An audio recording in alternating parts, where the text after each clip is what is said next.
I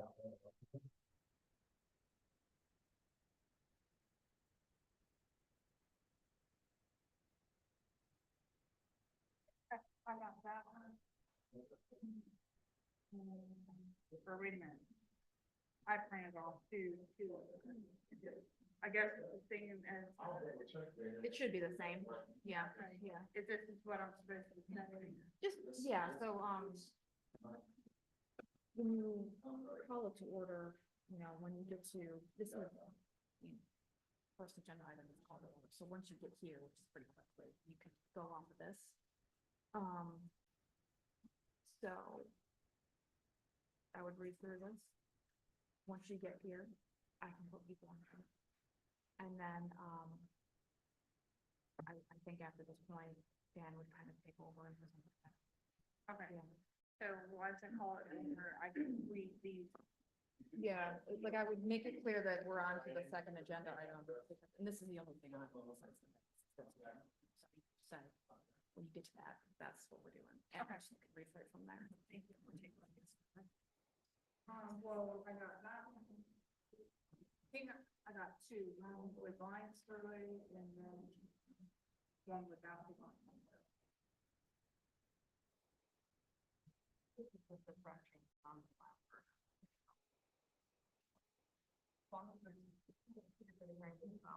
that's what they all say, you know, it's the right. Okay.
was last time.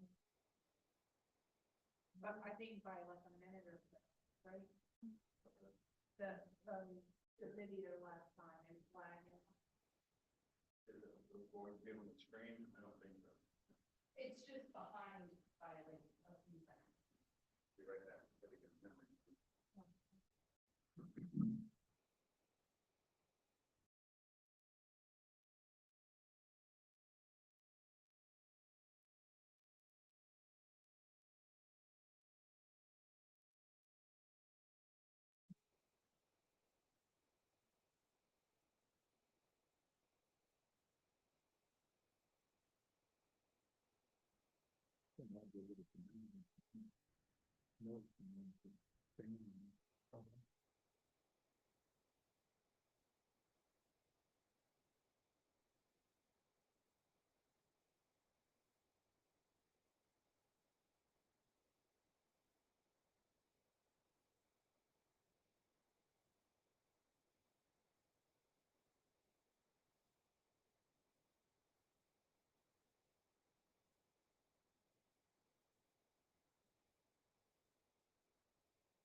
Board is in field, 5 o'clock Wednesday, April 2nd, 2025.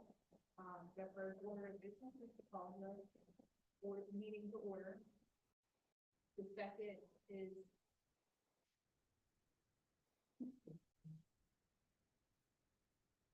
staff or other government officials shall make their presentation.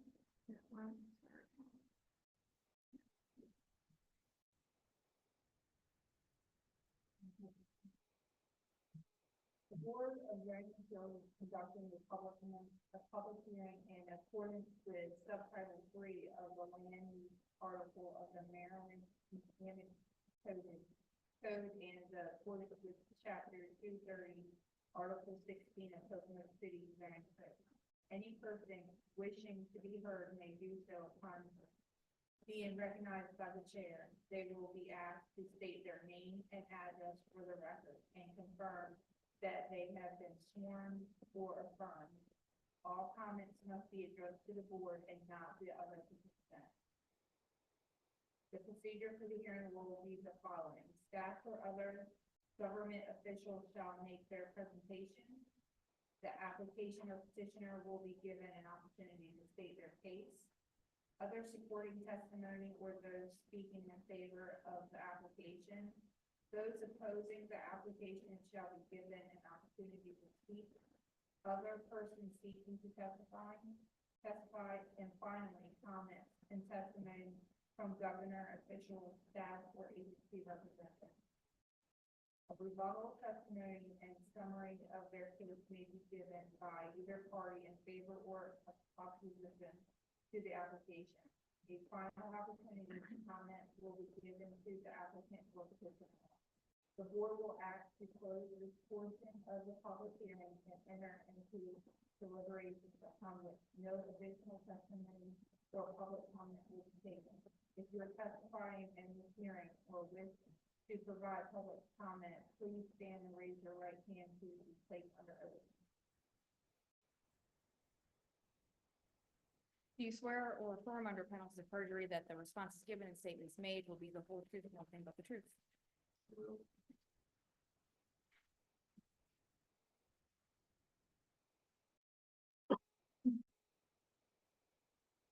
So, do I motion to start the public hearing? Well, it's on.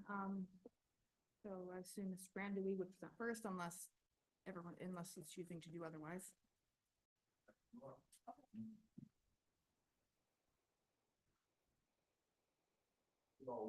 Pull your microphones closer, it does help with recording it too.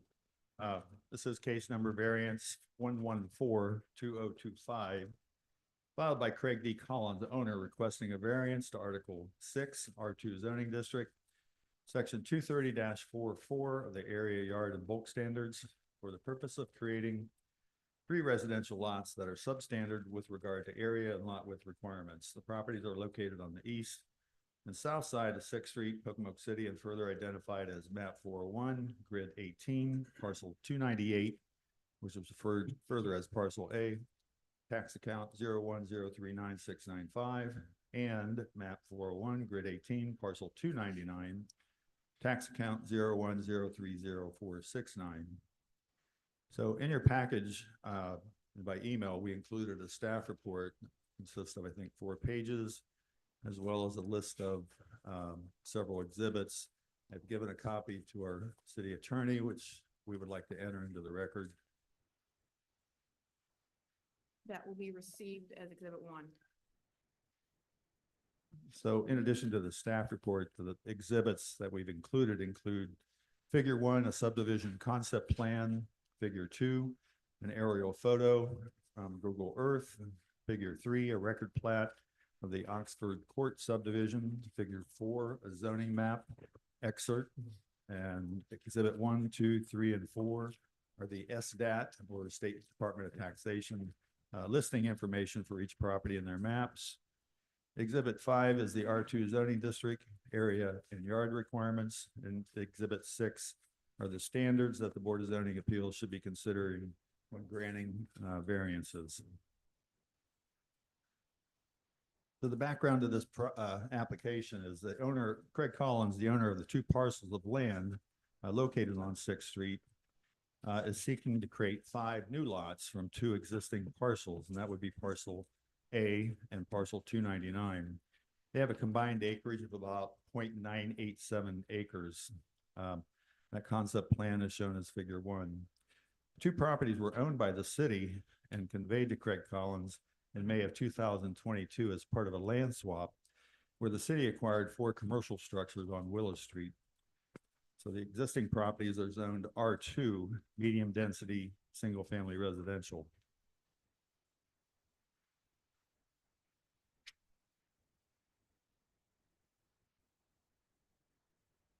Four of the proposed lots, lots 1 through 4, are intended for new residential building sites. The 5th lot, lot 5, contains a stormwater management pond that serves the Oxford Court residential subdivision. This zoning district requires 8,000 square feet for new lots with 60 feet of frontage width. Lot 1 is proposed to contain 7,779 square feet with 63.75 feet of linear frontage width. This lot would be subject to a variance. Proposed lots 2 and 3 both meet the standards for area and lot width. Proposed lot 4, as well as 5, is a flag-shaped lot with 25 feet of frontage, containing 9,874 square feet. Lot 5 has 25 feet of frontage as well, containing 21,451 square feet. This particular lot, lot 5, would not be used for residential development, as it is occupied by a stormwater detention structure or dry pond. But both these lots are subject to the variance request for lot width. We've included an aerial photo of the property as shown in Figure 2. Both properties are currently vacant, with the exception of the stormwater dry pond in the rear of parcel A. The smaller lot at one time did contain a structure that housed what we understand was a city well. That since went out of production, and the small structure is no longer there. There is a 20-foot drainage and maintenance easement between parcel A and parcel 299. It does, we believe, contain a 24 or 36-inch plastic drain pipe that conveys stormwater during heavy rains to the 6th Street storm sewer system. There is an additional 25-foot stormwater easement located along the west property line of Lot 5. That also, we believe, contains a large stormwater pipe tied to a surface grate and then onto an additional underground piping system. To the south of the properties is the Oxford Court subdivision, also zoned R2. This residential area was platted in 1998 and consists of 14 residential homes, that's shown in Figure 3. At the time of the development, the stormwater pond serving this subdivision contained approximately 0.34 acres. The city apparently acquired this parcel from the Milford Street Associates, which we believe was the developer of the Oxford Court subdivision. That record plat also showed the 25-foot drainage easement located on Lot 5. The surrounding land use and zoning patterns are residential, zoned R2 with similar lot configurations and density patterns. The building to the west of Lot 5 contains a Verizon data center, as also as zone B2 business. In terms of applying the zoning standards, the R2 zoning district's yard area requirements are identified in section 230-44. As I mentioned, they require 8,000 square feet of a lot area and 60 feet of frontage with a 30-foot front yard setback, 10-foot side yards, and 25-foot rear yard setbacks. Those are shown in Exhibit 5. Since these plans create new lots, they are subject to zoning area and yard standards. So Lot 1 is just short of both the lot size and frontage width. So that variance basically is for 221 square feet and a variance of 16.27 linear feet of frontage width. Lots 2 and 3, as we mentioned, do meet the zoning requirements. Lots 4 and 5 with 25 feet of width require a variance of 55 linear feet each, but both have sufficient acreage. Some ordinances also have a depth limit, sometimes called a 3-to-1 lot width lot depth ratio. Pocomoke City standards do not. That would prevent long, skinny, narrow bowling alley type lots, but we apparently don't have that standard. So the depth is not really an issue as far as the two flag-shaped lots go. So the board is guided again by the standards reflected in Article 16, 23107, and 23108, which I won't review in detail. We offer just a few additional comments. There is what we would consider an unusual condition with these properties in that it contains a stormwater detention dry pond in the rear that does impact design and development conditions. The depth of parcel 1, parcel 298, also presents an unusual design consideration. Parcel 299 was a substandard non-conforming residential lot. We believe it was possibly housing a dwelling at one time, but by expanding it, by making it wider, it does create a better home site in the future. As we mentioned before, lots 2 and 3 meet zoning requirements and could be platted or recorded without variances. The use of this property for new residential home sites is consistent with the surrounding land use patterns and density. The presence of the stormwater pond, while it may have been the city's responsibility under their ownership, is now owned by Mr. Collins, and the responsibility for maintenance falls on the owner unless the city or another entity agrees to take it over. This detention structure is overgrown with vegetation and likely has a reduced storage capacity. In my opinion, it probably has not had any maintenance in the many years that it's been developed since then. It will need a professional evaluation as to its condition. Vegetation may need to be cleared and sediment removed. Further measures may include the installation of a perimeter fence for security. The presence of this structure may be a benefit to the owner if it can be used for stormwater management for the creation of his 4 or 5 residential lots. We do recommend that as a condition of approval, the board require that the city and owner enter into a development agreement that spells out expected maintenance requirements and improvements, and it's somewhat standard practice during the subdivision review process. But not only does the owner have to address the stormwater management aspect of the development, the owner is also obligated to address the city's forest conservation ordinance since the subdivision is over 40,000 square feet. The owner may be required to set aside additional land area for afforestation requirements, which means planting new trees on the site. The application of these standards would be reviewed by the Planning Commission, and the impact from both ordinances could affect the layout of the subdivision. So the point I think are making is that if the board could require that if the plan changes and other variances are needed, such as with the new configuration, that it could be brought back to the board for additional review. Comment 7, the granting of the variance and the creation of 4 new residential lots would not be detrimental to the area, provided measures are taken into account to address the maintenance of the stormwater detention structure. Comment 8, the city's land use plan as part of the city's 2014 comprehensive plan shows this property to be medium density residential. This particular site plan is consistent with that designation, and there should be no impact on city services or impact on the city's transportation network.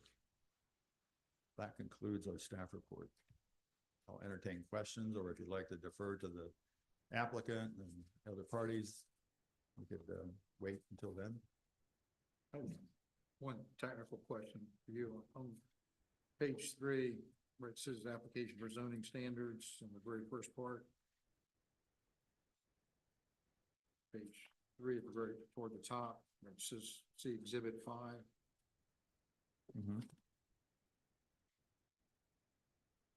What's the question? Question is, well, exhibit 5, when you look at that, none of those numbers correspond with what you have in there. Setbacks or nothing, none of it does.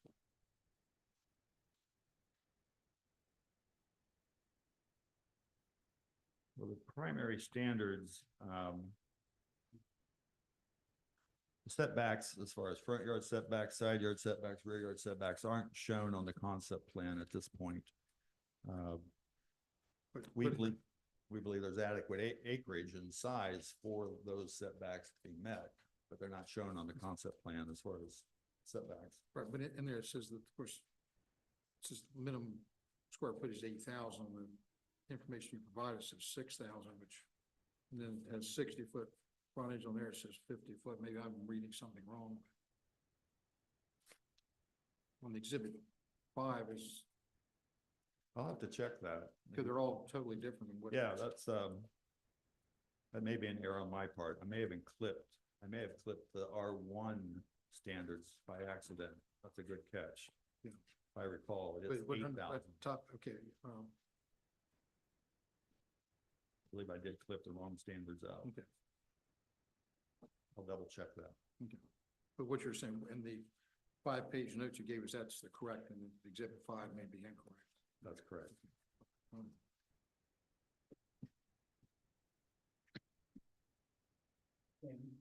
I guess I have a question too about this lot 4, the flag shaped lot. If it's intended for building,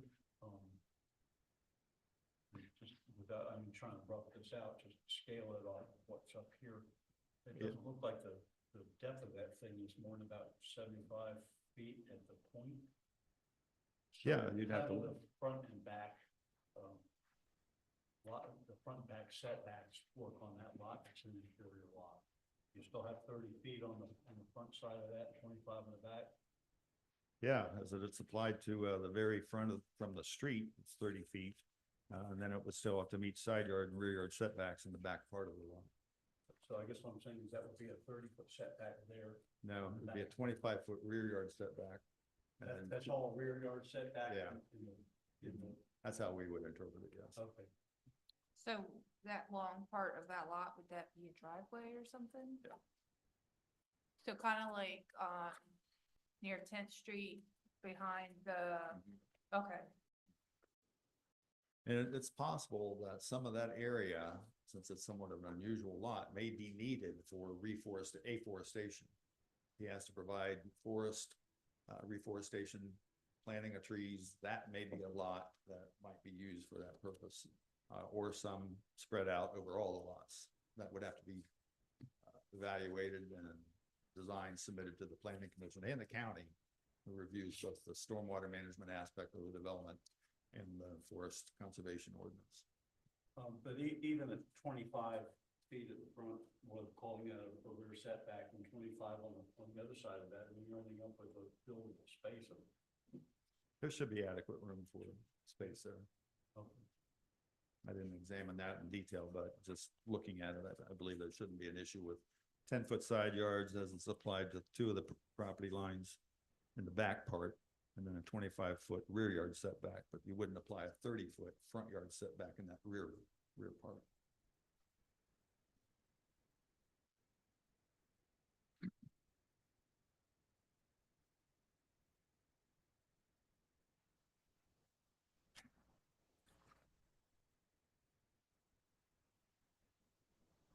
One last question, is, Sam, he's talking about there, is there a minimum frontage that, I know went to the variance, but is there a minimum, like this has 25 feet, I believe it is a actual street frontage, is there in the coding, or is there a minimum amount that the city does require, is that up to the BZA to make that decision?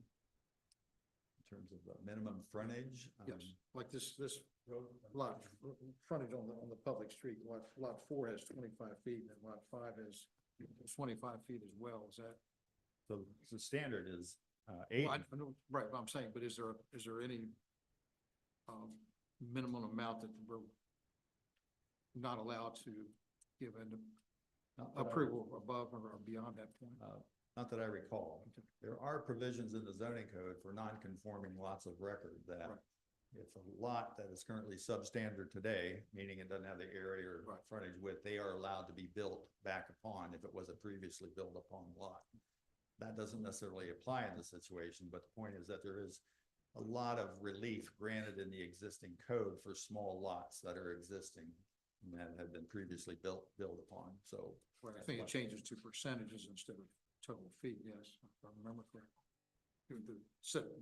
The numbers instead of a fixed number or percentage of the total width of the lot. I'll have to check that. I don't recall that specific. There are certain minimum side yard setbacks depending on the width of the lot. It can go down almost to 3 or 4 or 5 feet even. But as far as the percentage that's required for a lot width, I don't recall seeing any standards on that. We'll have to check that. Anything The else? other examples in town of like an interior lot like this, I mean, you have the road frontage, yes, but I mean, it's enough for a driveway. I don't recall any modern plat subdivisions that have these flag-shaped lots that have been approved. Or that has a sort of a captured lot back there between two properties. I mean, you've got the back end of the scene at the Oxford Court, and presumably these front lots get built on. And so you're ending up with That property. an interior lot. The property by 10th Street, it's a long driveway and it kind of sits behind, Butler Village. is it Butler Village? Yeah, there's a house sitting out there. Now, I don't know how much space it is compared to this one, but that's a really long driveway. I think actually there's also one, it's off of Market Street. Yes, And which then- side carries that? Yeah, I so- was gonna say, and Carrie, the lady I work for, she has neighbors that kind of sit behind her and they have like a shared driveway up to a point and then the rest of the driveway is theirs. I think there's one that's got a sign up there, so this is not. Yeah, that's the one I'm talking about. Okay, I think there's another one that's a little farther south of that. It's maybe adjacent to the old Knox building. Mhm. Is there one back there somewhere too? I mean, it wouldn't be modern. I think that when you're talking about, that actually does have frontage, but again, that was an existing lot of record for the last 70 years. I think the other positive aspect of it that, we haven't mentioned that it would generate some tax revenue, property tax revenue to the city with new homes being built on it. One time, I believe the applicant was considering a nonprofit type community center, and we had a concept plan at that one time to look at, but developing the site, would generate some positive property tax both to the city, county, and state in that regard.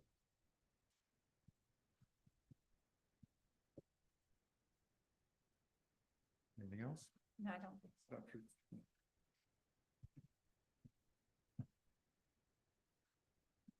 Do, If the applicant wants to make a presentation, that would be their opportunity. Would you like to make a presentation? My name is Doug Jones. I'm the land surveyor that's involved with helping Mr. Collins, Mr. Brown, proceed with this, Is development. Mr. Collins or Mr. Brown? They're both here with me. Do they want to speak? I'll let him speak. Okay, okay, thank I you. guess only if spoken to. But, I'm here to answer any questions, number one. A little bit of background on it. I've had a lot of history on this piece of property going back through the years. And in reality, this was one of the parcels that was part of that Oxford development. It was just not included as part of the cul-de-sac portion. It already had road frontage at the time. That's why they labeled it as a parcel A. Couple of things that I've observed out here, as field evidence, there's a lot of things that can be cleaned up professionally from my standpoint with this project. Right now, there's a lot of title issues out there, in my opinion. Opinion being that the stormwater pond was first built and dug for the road that was developed as Oxford Court. If that's part of the city system, then, or if it's private, technically, I believe at one point, a homeowners association would have been required to take over the requirements or the, I guess, responsibilities of the developer. I don't know how that was ever written in, but most times that's written in at like the 51% mark. Developer gives up his responsibility or their responsibility, and the homeowners take it over. If they refuse to form a homeowners association, that's a quagmire. And I think that's part of what we might have happening here. Other observations that I have on it, and Dan's been most helpful with me in discussing this over the years, but the 25-foot drainage and maintenance easement, unless I was part of that original Oxford development design, I really don't know the intention of that. And I can't see as a surveyor how it ever might have been other than through a ditch system tied into where the pond is. But something that does exist out there and not shown on anybody's plans is there is an outfall structure from this pond. And what we're labeling, or what I'm labeling here as a 20-foot drainage and maintenance easement, is us being able to grant the ability that this pipe that does exist right there, but there is no maintenance area for it or agreement or such. If somebody had to come in here and work on this pond, they would have to get permission from whomever owns this property. And in this case, it would be Mr. Collins, to see if he wanted, if you had the ability to go through there. Now, eminent domain and stuff like that would kick in, but this would certainly be a way that this pond can become its own entity, and then the development of the land should or could continue on. So I really believe it would help clean up a lot of issues, especially the responsibility or the ownership or maintenance of this pond, however it ever ends up. As far as the forestry aspects of it, I did notice that on the original subdivision plat, I think the intention of forestry is that they don't necessarily want to create pockets of I guess, unprotected woods or such, because I can show easements anywhere, but it doesn't mean that homeowners have the responsibility of keeping the trees there. You know, so in that first section, they had an in lieu of, which meant that they paid into a fund for the county. And that would be more than likely our approach with this. But sitting here listening to it, it gave me an idea that it would have the ability to have some type of screening or such. But I don't know that's more landscaping, because the definition of a woods, it has to be 30 feet wide and so many square feet, or else you're just planting trees is really what you're doing. So that was just a thought I had on it. And then I think the stormwater management aspects of it is more of the existing conditions of the ponds. That being that all these lots have existing road frontage, the stormwater would be more than likely approached more as the individual lots as they are being developed and getting through the stormwater aspects and the permitting and planning and that so forth, so that it would be done on that individual lot basis. So for me, I'm here to answer any questions. 25 feet, I heard that passed around. A lot of public roads, I can show you some in town here, don't even have a 25-foot right of way to them, and yet cars are able to go side by side with them. The other maintenance easement area, that's kind of a dead zone. When it's put on plat, there's a reason it's there. It might have been that the pipe that they put out of the pond where I found with no easement, it might have been the intention that that's where it was originally going, but there was a conflict, or it might have been chose to be used for a different, I guess, use.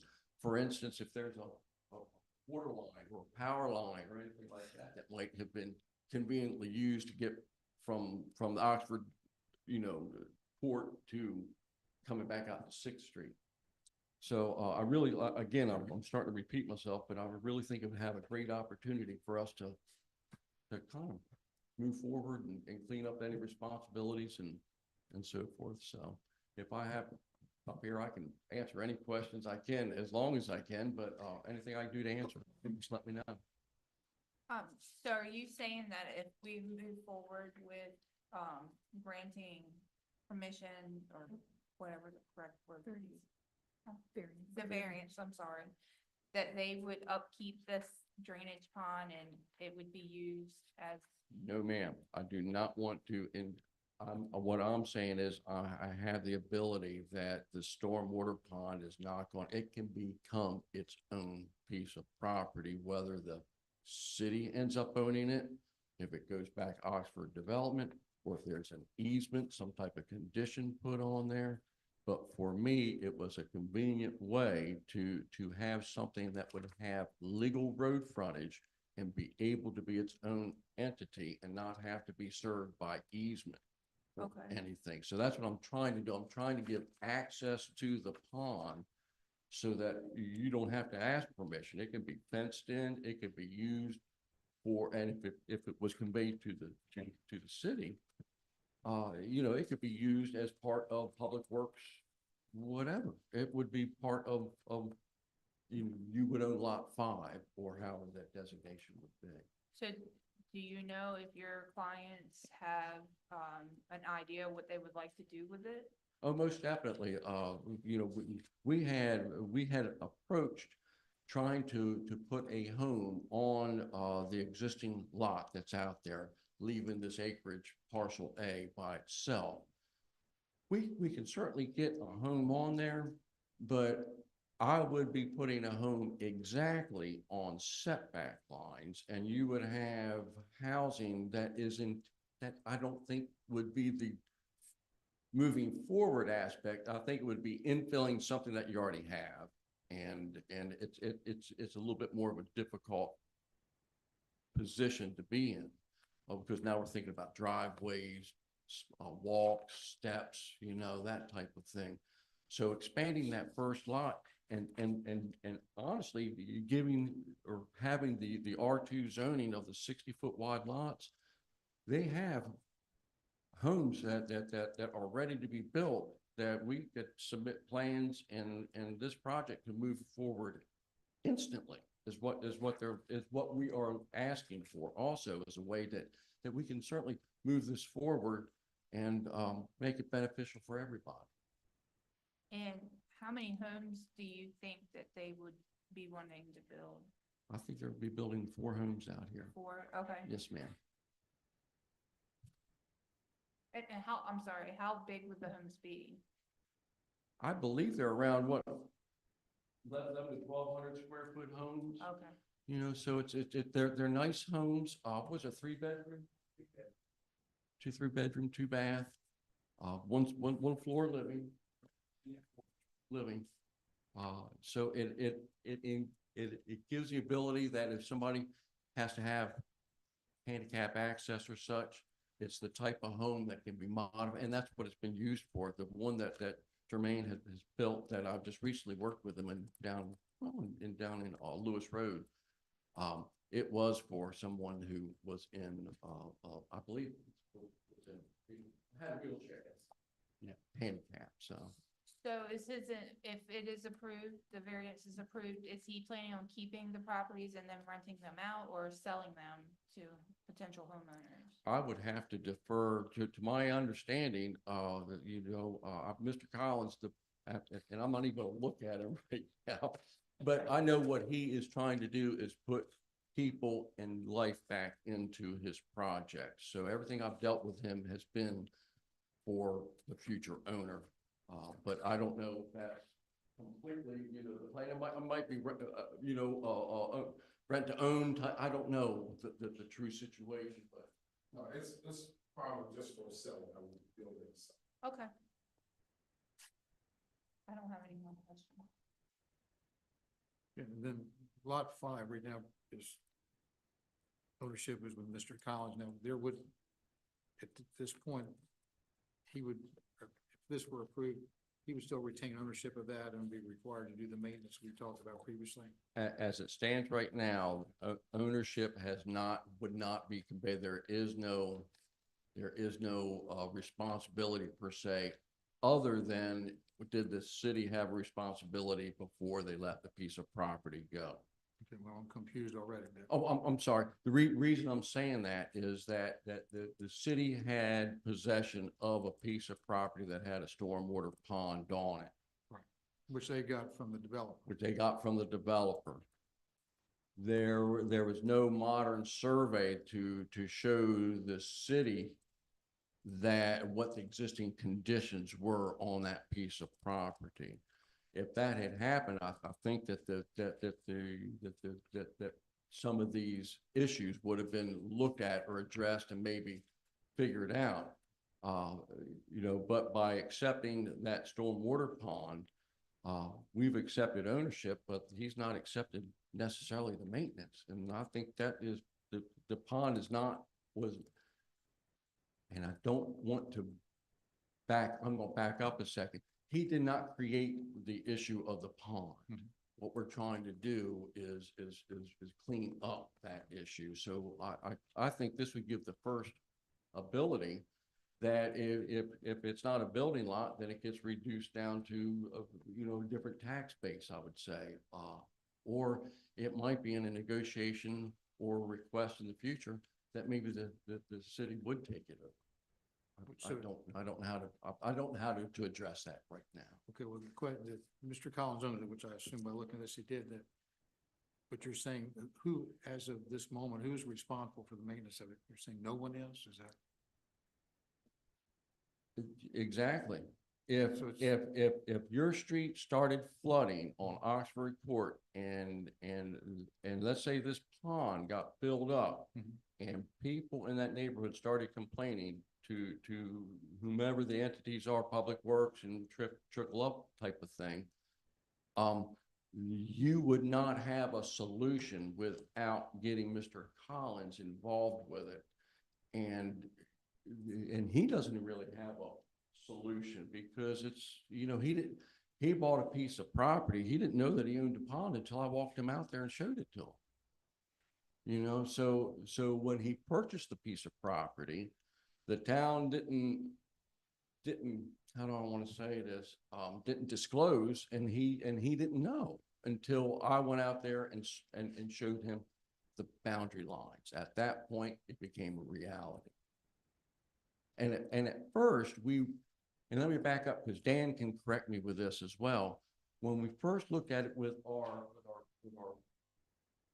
day club or boys club or such, the facility that was there, it would have been incorporated in as part of the pond because we had parking, we had everything else that it would have been addressed and it would have just been incorporated into what's happening. Right now, any of his single family residents will not drain into that pond. Right. And so that it is of no benefit or use to him or that piece of property at all. I understand. I'm just curious, but you can't answer. Why, when the developer did it originally, why did the city? I think they did an end run. I think they were able to get to to get rid of something. Because if you look at the timing on this, I think it probably happened around 2007. And there was a big light switch got turned off with development and residential stuff for several years. Yes, sir. To try to make it with your question, see, I'm willing to, I'm sorry, I'm sorry. To kind of, like you said, not so much as answer the question, but I'm willing to do whatever I need to do. If it's beneficial for me to remain or to keep the maintenance, then I'll do it. If it works beneficial for the town to relinquish that property back, then that's what I do. So right now, it's open. You know, I'm open to whatever suggestions there may be to benefit everybody.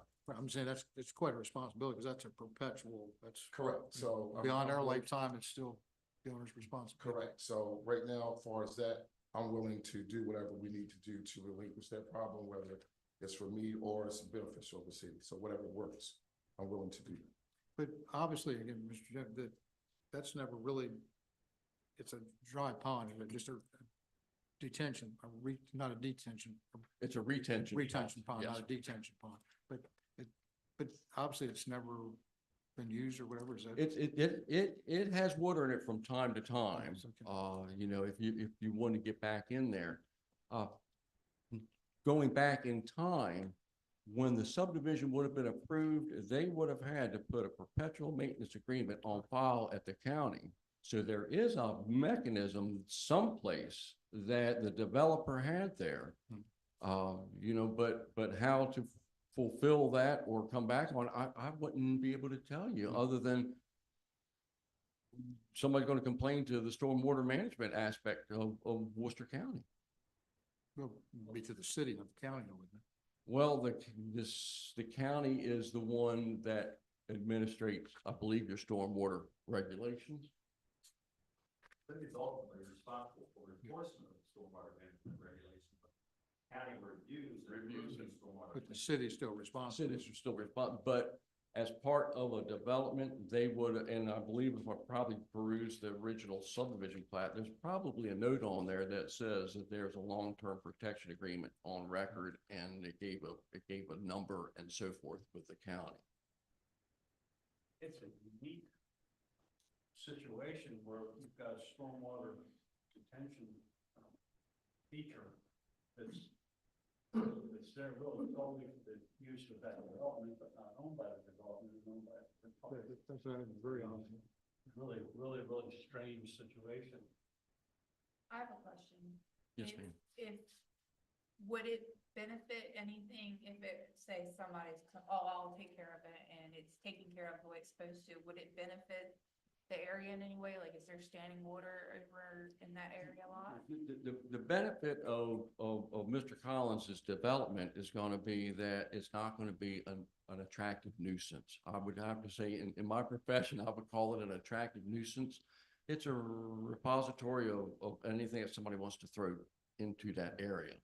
Whereas if you start having people there and it's not a travel way anymore, sometimes there's ways of convenience, you know, that. I'm sorry, with the rainwater. Oh, with Like, is there an issue somewhere that if this pond was magically taken care of, that it would solve that particular Oh, issue? it certainly would. What I have proposed here would be the legal routes that somebody could go to maintain, replace, drive, however we would have to do it, whoever is doing it. For instance, the easement that's between lots 1 and lot 2, that's going to be somebody's yard. But I do know where that existing pipe was, and that's why I moved, instead of having just one 60-foot lot, that for lot number 1, I moved it to a 63-foot wide lot, so that I would make sure that that property line was going down the pipe. I didn't want the pipe to be on one side or the other. And a lot of times you want to make sure that, and then I just want to also make sure that there's enough room on both sides that if somebody did have to use a backhoe, that they could do that. But it also puts people on notice that if they put fences and that type of stuff there, that, you know, they might have to remove it. So it is a way to protect moving forward, I would say. Yes, ma'am.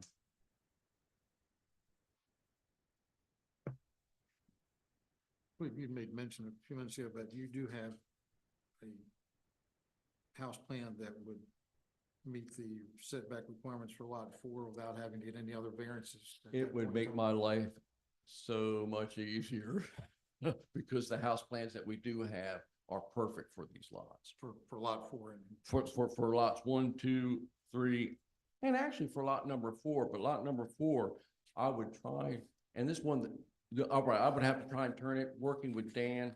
It is a unique lot because, you know, the front road frontage might not be able to be had until we get back on the lot. So a lot of times what we'll do, we would find a front setback line that is convenient for that, and then the rest of it either becomes a rear or sides. It is going to be a unique Be very difficult. I would think. approach. But I think with the staggering, with the view from the road, you know, and it's me looking at it honestly, for trying to figure out where I would want to have a house out there. So, I mean, I'm a small outfit. It's gonna be me and Craig and Jermaine and, and my 2 guys, and that's it. Again, I'm trying to find, I'm not quite sure if you answered the question now, but is there a plan that would, with the setbacks as you see them now, that would, you have a plan Oh, that would. Shows the house footprint.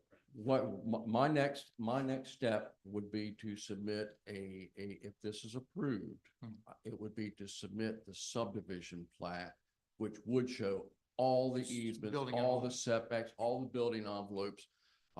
Building envelopes would be easily met. I'm not worried about it. If on lot number 4, if the particular house, but it's a big lot, it's a lot of square footage there. You know, and in the house we were looking at would almost have fit on that first lot. But it was just, I was starting to have to trim out a foot, and I just thought that's just not the way to go. Just not the way to go.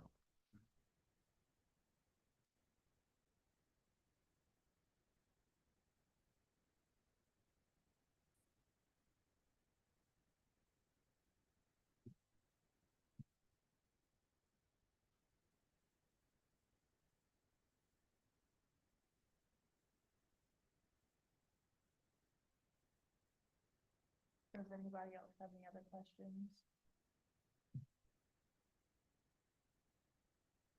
Thank you. Is there anybody from the audience that would like to oppose or come from the, So I would, see if anybody else wants to speak in support of the variance. in support of the variance? Are you in support of the variance?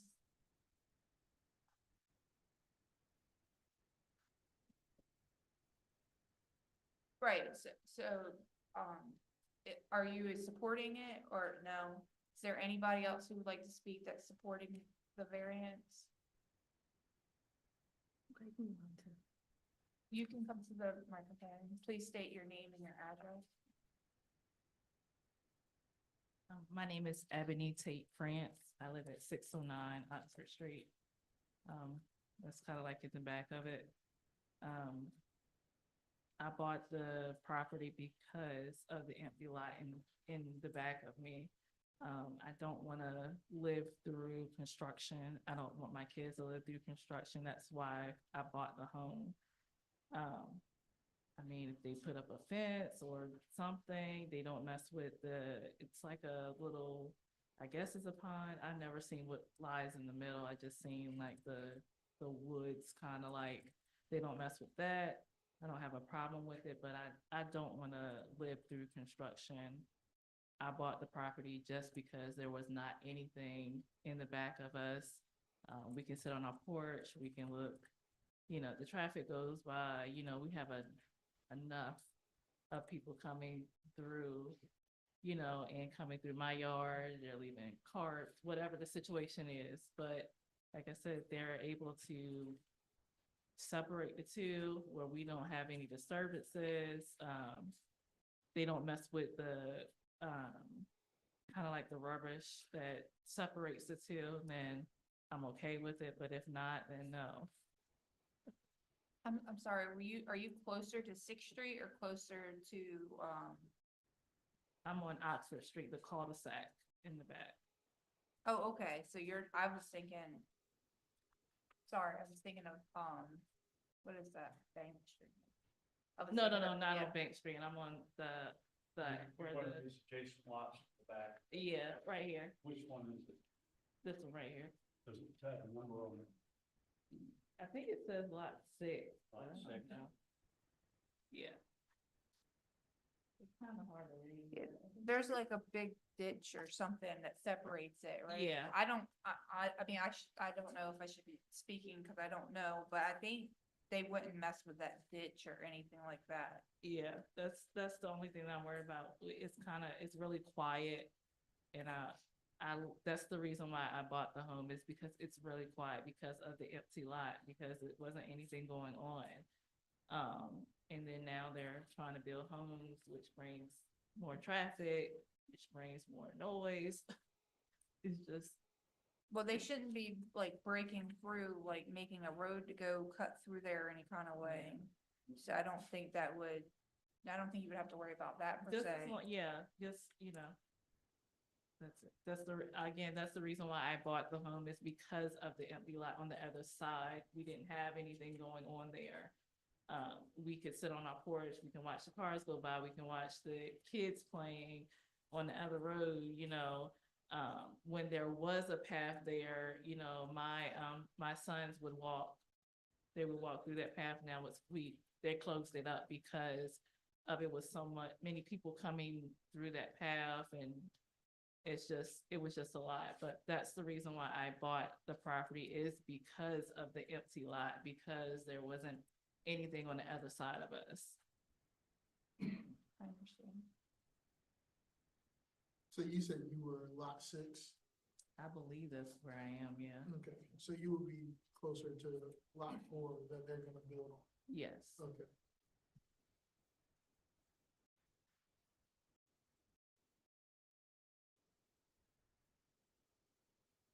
Does anybody else have any questions for him? I think that's it. Thank you. Thank you. Does anybody else want to speak? Come on up. I do want to acknowledge an error that Mr. Hall did catch, in that Exhibit 5 does have the incorrect standards. The area requirement is 8,000 square feet and 60 feet of frontage width, as is acknowledged in the actual text on page 3. So the only variances actually are lot 1 does meet the frontage width, but it needs one variance for the area. So the correct sentence, since these plans create new lots, I'm referring to page 3, they are subject to zoning area and yard requirements. Lot 1 is just short of lot size, not frontage width. It meets the standard for 60 feet on lot 1, but it is short of the area. And on lot 4 and 5 with 25 feet of width, I wrote 55 lineal feet is the variance needed for each, and it's 35 feet. It's a 35-foot variance for each of those two lots for frontage width. So that was the error also on my part. And thank you for catching that, Mr. Hall. So to recap, how many feet do they need? They need a variance of 35 feet each on 4 and 5 for frontage width, not 55 feet each. Okay. And then the area variance for lot 1 is approximately 221 square feet. They don't need a variance for lot width. So the single family is not 6,000, it is 8,000. 8,000 square feet 8,000. under the R2 standard, but a 60-foot lot width. The reference is accurate at 230-44, but for some reason I clipped out the R1 standard, I think. Put it in as Exhibit 5. It should be the R2 standards.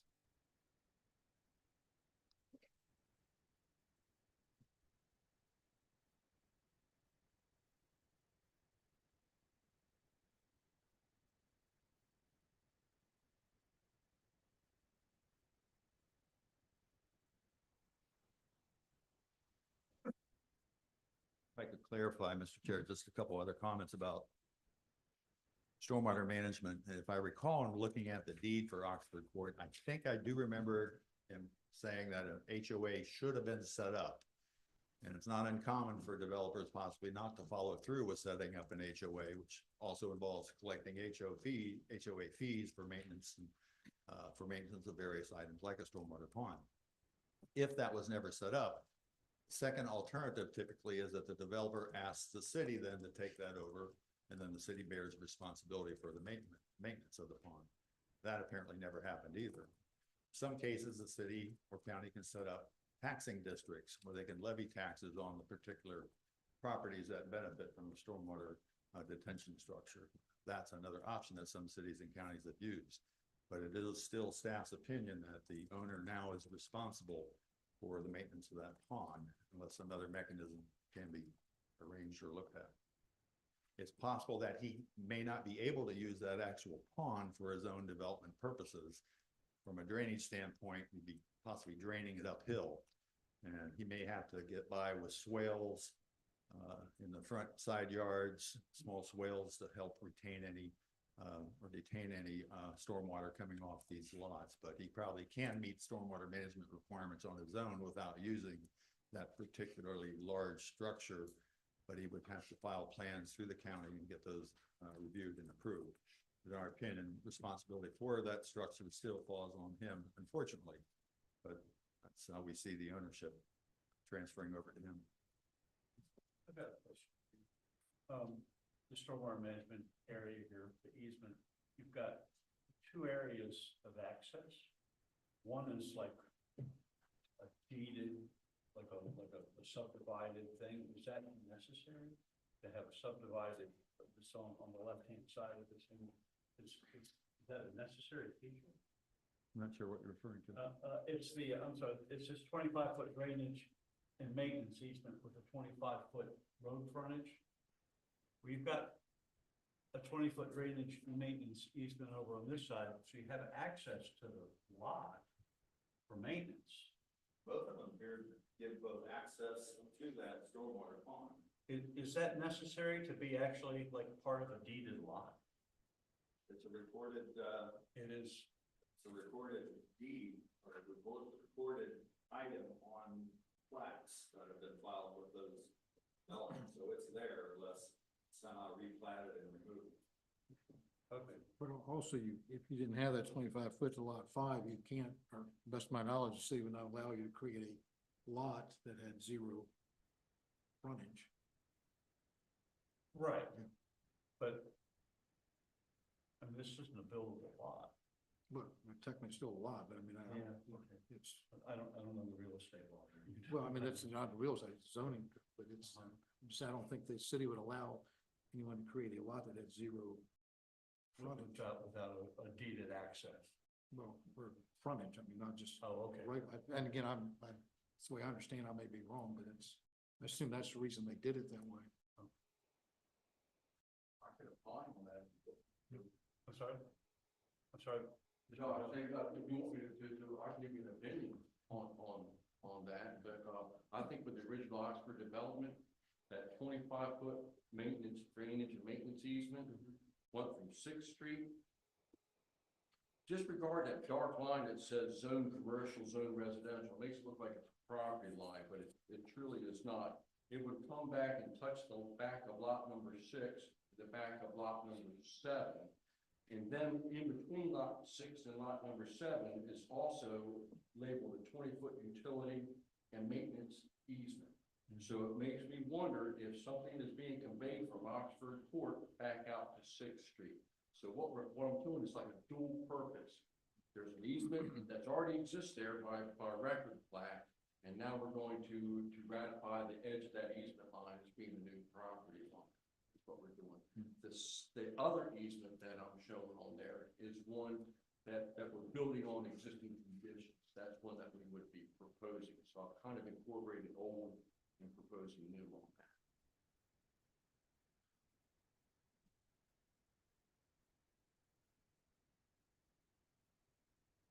Repeat, I think, a point we made earlier that within both of those easements that are identified on the concept plan, there are stormwater pipes or a concrete pipe in both those easements, whether they were added at the time the court was developed or at a later date, possibly to improve stormwater flow from the detention pond. Both contain what we believe are pipe networks. So they're there. They probably can't go away by erasing easement off those. And the easements are on the property, but the easements would remain. And you technically can't disturb anything within those easements, but it's common practice to put fences up as long as the access is maintained.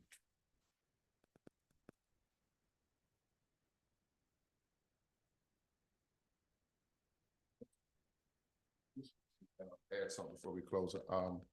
As was stated earlier, where I got to see the properties, a deal that we did with the city versus the property I had upon Willow Street. So even as we did the land swap and everything, working with the city council and everything, my intention was always to try to figure out what could I do far as the city of Pocomoke. My terminology will always be, I always use the terminology of heartbeat, bringing back the heartbeat in Pocomoke City. What can we do to try to better? That's my first initial thing, is doing a community center there. Just trying to figure out what I could do to kind of, to build up or to build, add to Pocomoke City. So even with this idea, my intention is still the same, trying to work with the city. That's why I say I'm open to whatever it is, as far as with the pond or whatever case may be, because it's all about, I'm just trying to do something for the city and also beneficial to me myself. So, it's always been my goal, it's always been my desire, working with the city council, working with, over the course of the year. So that's just my input. That's just where I'm at. That's my focus. So that's why I came up with this idea to present. So that's what I'm trying to do. So I just wanted to share that. Thank you. Yes, please.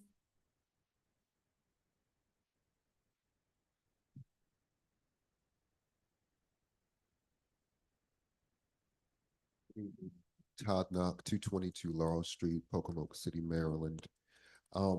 I just want to add to what Mr. Collins said concerning his relationship with the city.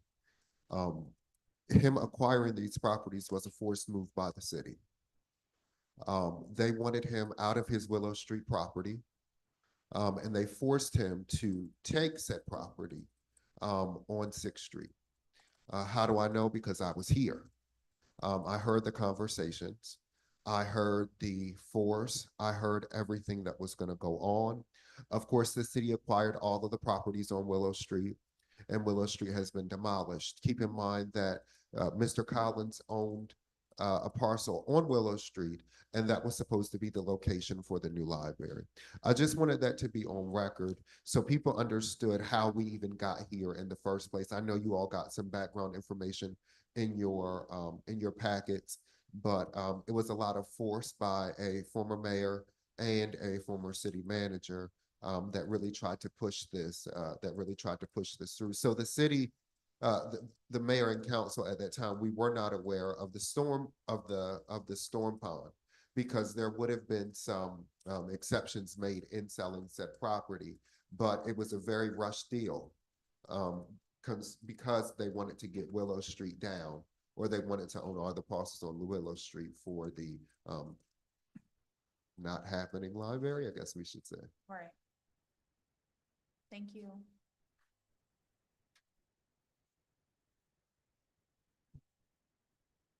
Does anybody else have anything they would like to say? If nobody else has anything else they like to say, this will conclude our meeting, our public meeting. You can stay.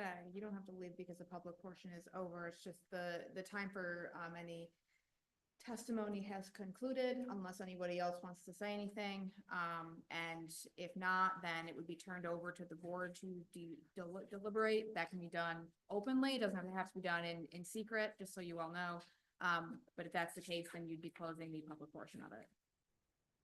All in favor of closing the, is that necessary? You could ask for a motion. Can I make a motion? I'll make a motion to close the public comment section. I'll second that. All in favor?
excuse me, ready for a motion? Is there any further discussion?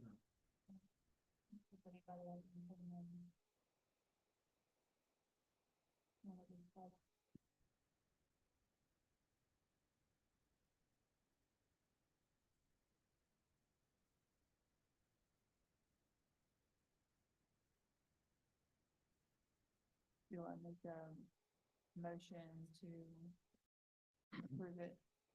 Well,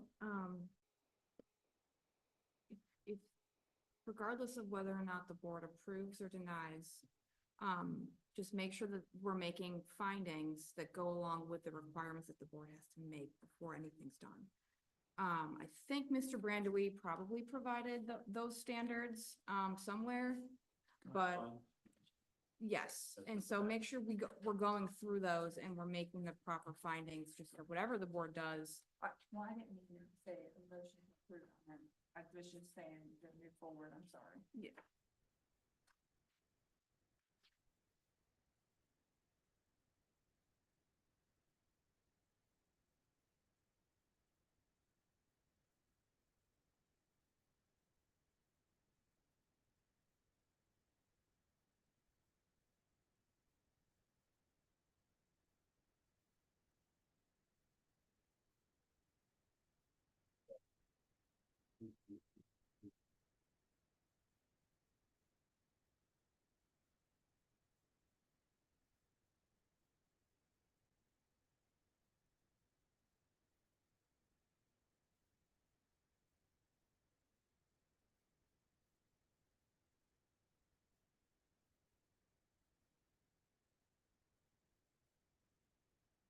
And also for Exhibit 6, Mr. Brandewie provided Section 230-107 that specifically pertains to variances, and that will, that goes through the standards, specifically number 1, and then letters A through C.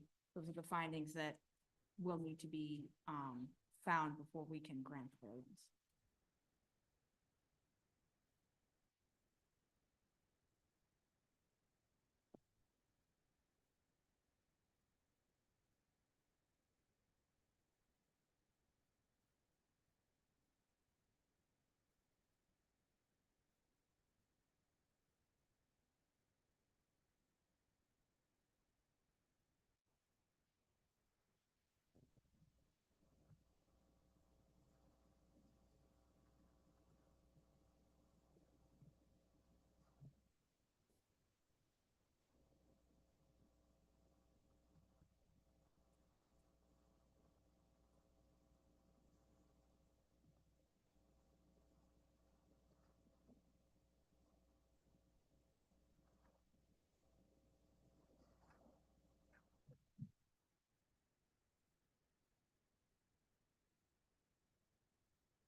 No such variances. Main heading, no such variance in the provisions or requirements of this chapter shall be authorized by the board unless the board finds beyond reasonable doubt that the following facts and conditions exist. A, that there are exceptional or extraordinary circumstances or conditions applying to the property in question or to the intended use of the property that do not apply generally to other properties or classes in the district. I think that's affirmative. B, that such variance is necessary for the preservation and enjoyment of substantial property rights possessed by the other properties in the same zoning district in the same vicinity. Maybe we'll come back to that. Whatever you want. That the authorizing of such variance will not be of substantial detriment to adjacent property and will not materially impair the purpose of this chapter with public interest. No grant of a variance shall be authorized unless the board specifically finds that the condition or situation of the specific piece of property or the intended use of said property for which variance is sought, one or the other or in combination, is not of so general or recurrent a nature as to make reasonably practicable the formation of a general regulation for such condition or situation to be adopted by the mayor and council as amended to this chapter.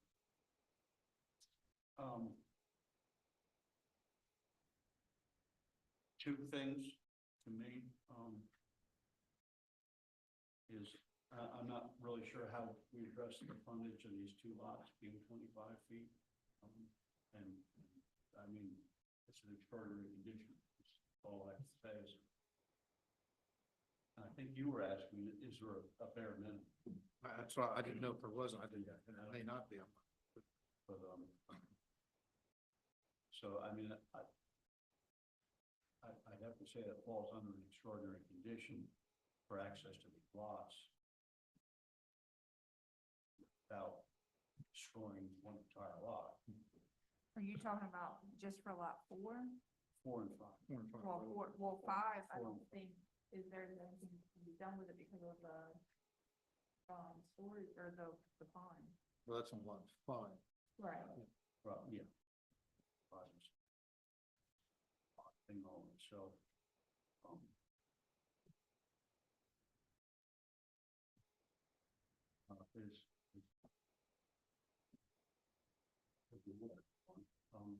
as far as the young lady that came up about her property, this is not property owned by you or her. And I mean, there's no guarantee when you buy a piece of property that someone's not going to develop the property next to it. That's out of your control as well as, you know, unless you're backing up to a federal park or something, and there's no guarantee that some other landowner won't want to develop a piece of property.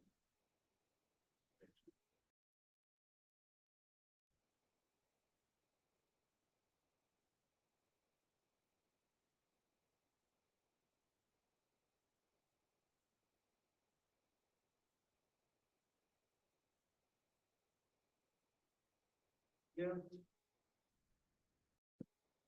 I mean, I think the question, I don't have a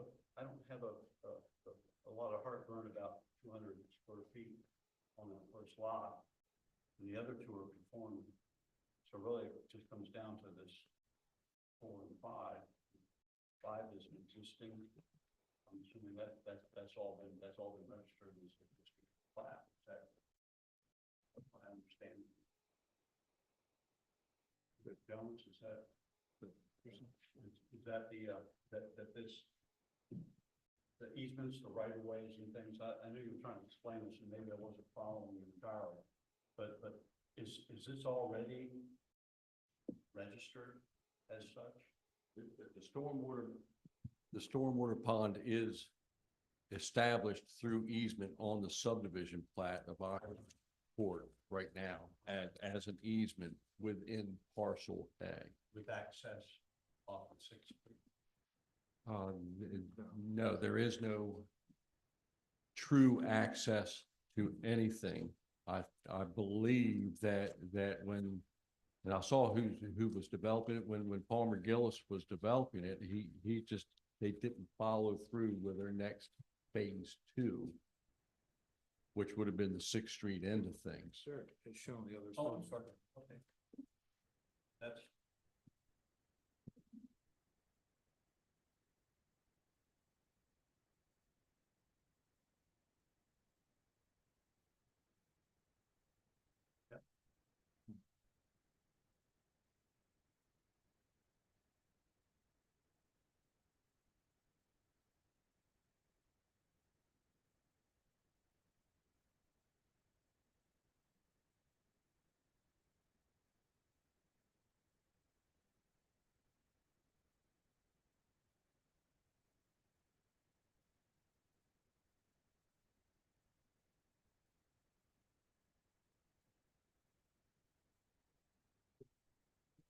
land fronting on Sixth Street, was that at one time, you said it was part of this overall development? At one time, it was a contiguous piece that went all the way through and backed up to, I hit the name of the subdivision,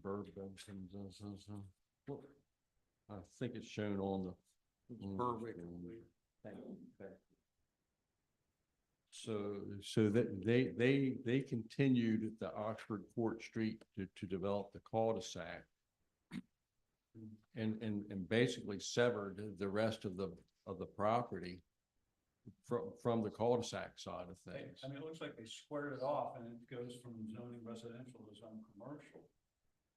I think that might have been following I don't know what the zoning ever, if it might have been changed at one time, or if this might have been a future thought. When you have the Bell Atlantic parcel next door, it kind of leads that it's more leading to a commercial kind of mix there. But it is truly the R2 zoning by you all's standards. So, Was just that the pond straddles that line. that line confused me to no end until I actually drew it out. Okay, by the description, and then I realized that they didn't intend for part of it to go to the cul-de-sac side. That is a line that we're trying to depict zoning at the time, and it looks like it was by a depth off of Sixth Street and so forth. So at some point, Gillis.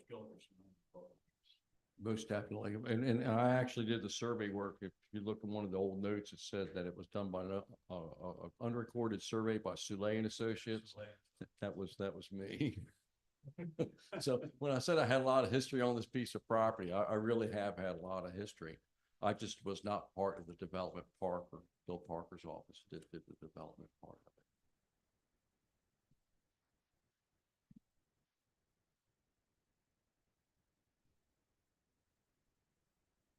Just kind of coming down to is 25 feet wide enough.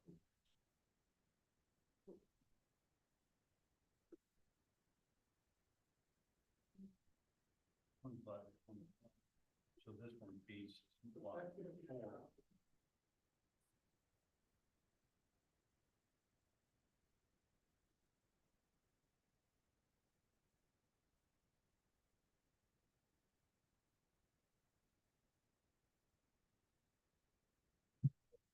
Over, like you said, it is an exceptional circumstance. They have a drainage ditch that's been something that was cut off from a previous development. Seems like an exceptional circumstance. Seems to me also that seems to me that D would be fulfilled too, that would be variance necessary for preservation of property rights. And in order to use that property, we need to kind of cut it the way that they have.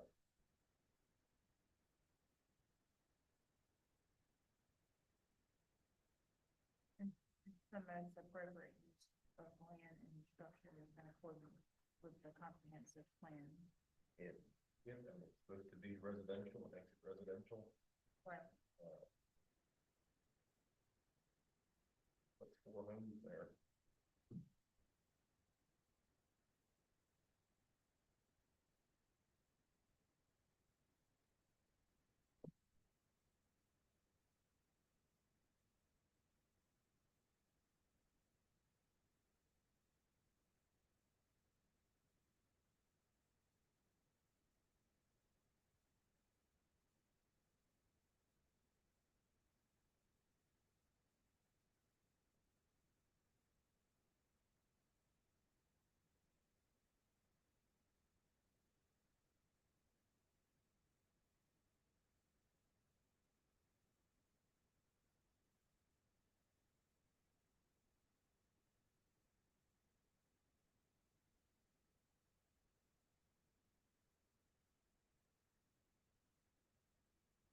To make the property values go up in that area as well.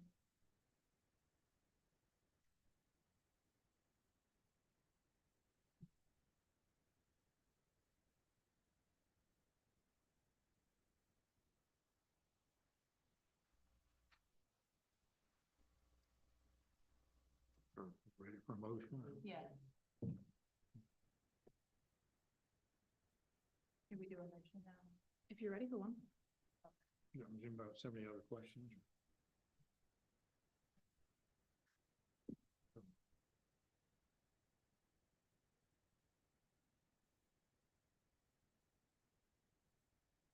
I'm making a motion to approve the variance with the corrections that Dan had mentioned about the 55 feet to 35. And, 60 foot to 60.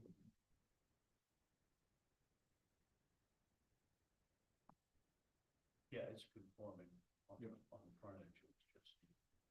the total square footage, it has, we don't need a variance, it just, Yeah. variance for Yeah, the, it's a square footage.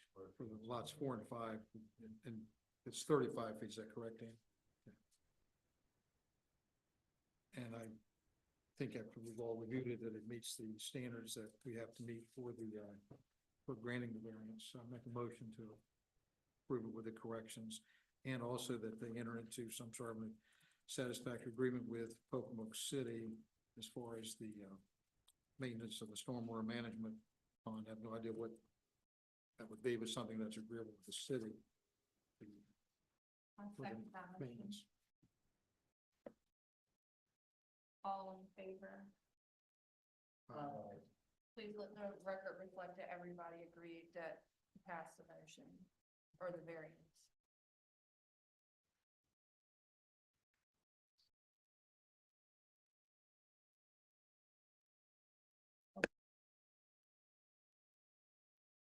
Fine.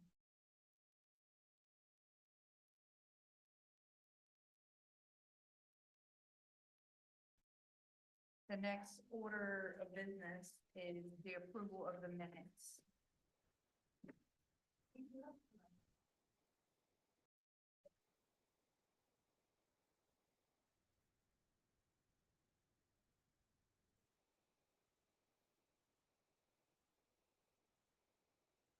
Yeah. I'm gonna say if my name needs to be spelled and changed. Oh, yes. That's right. With a Y, yeah. Oh, That's the only, only change I You don't like Actually, I'm the gonna spell it spelling? T-Y-M-M-I. Was that the correction you were talking about? Yes. Please let the record reflect that Tommy is spelled Tommy. Correct. I'm usually one of the names spelled wrong. Are there any other discrepancies? Make a motion to approve the minutes with the, correction. Second motion. All in favor? All right. Aye. Please let the record reflect that the minutes have been approved. Do I ask if anybody else wants to say anything? Sure. Would anybody else like to speak? Please let the record reflect nobody wanted to speak. This, oh, can I make a motion to close the meeting or is there something I would else? ask if any other comments and then ask for a motion to adjourn. Would anybody else like to say anything? Somebody like to make a motion to adjourn?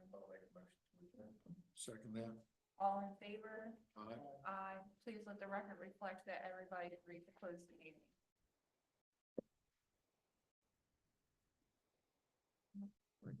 That's it? Good. Hey, Dan, do you need me to sign again? Yeah. Okay. Equal draft. Equal draft. Get that out. Okay.